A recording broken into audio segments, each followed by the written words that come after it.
Hey everybody! Today I'm going to bring you a fun technique for the Splitcoaststampers Mix-Ability Challenge. I'm using this awesome greeting from Feel Goods, which I'm so excited to see is going to be in the new catalog, along with just a piece of vellum that I've folded in half and a piece of watercolor paper. Now Marilyn challenged us to smash ink or paint in something that resembled a book. She used a plastic bag. I'm going to use some re-inkers and just vellum to try this technique. I'm using Melon Mambo, then a little bit of pumpkin pie,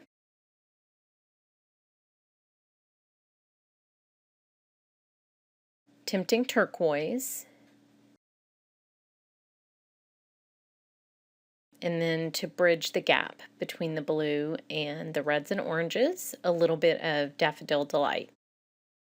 And a little bit really goes a long way. Then I'm going to take my Stampin' Up! Mister and just get this a little bit wet. You can do this if you're using acrylic paint for this challenge, you can do that too.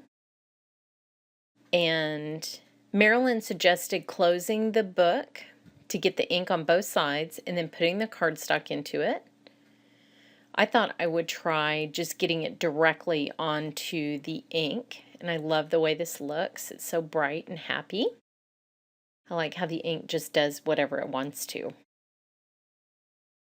Then I'm going to take another piece of watercolor paper while I have this out, and I'm going to see if I get ink transfer the second time.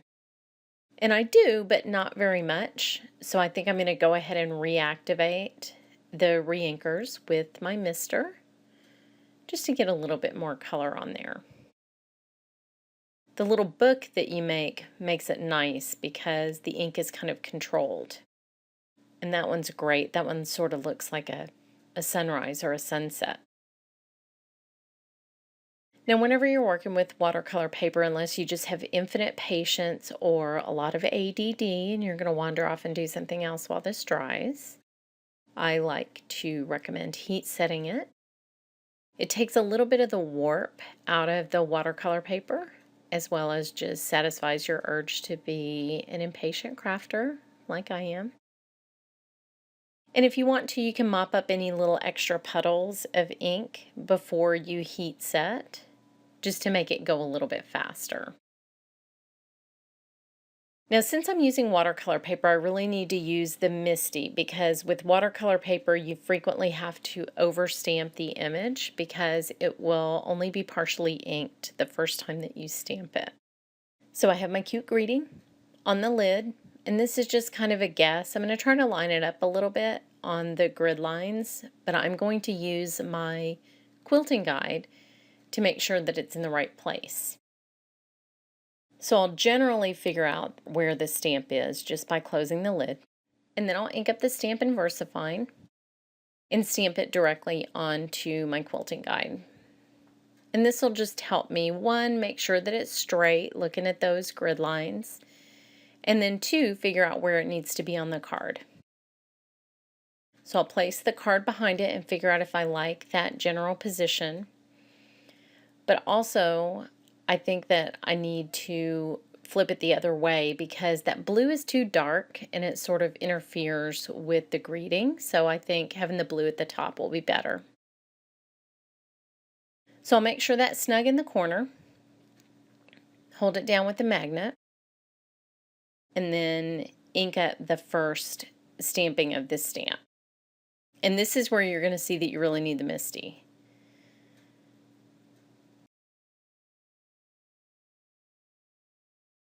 This is a great hybrid ink, and it does wonders even on watercolor paper. But you can see that looks terrible, and I would have already had to throw this away if I didn't have the opportunity to stamp it again in exactly the same place. So I will overstamp once.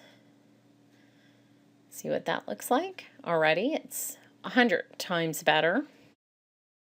But just for good measure, I got a couple little spots still. I'm going to go ahead and stamp it a third time. And then it will be absolutely 100% perfect and look very crisp on that bright background. So here's what the finished card looks like. I finished it off with some glue dots that I burnished some silver glitter into, just for a very simple, clean, and simple design with this fun little mixed media technique. I hope you've enjoyed it. Thanks so much for watching.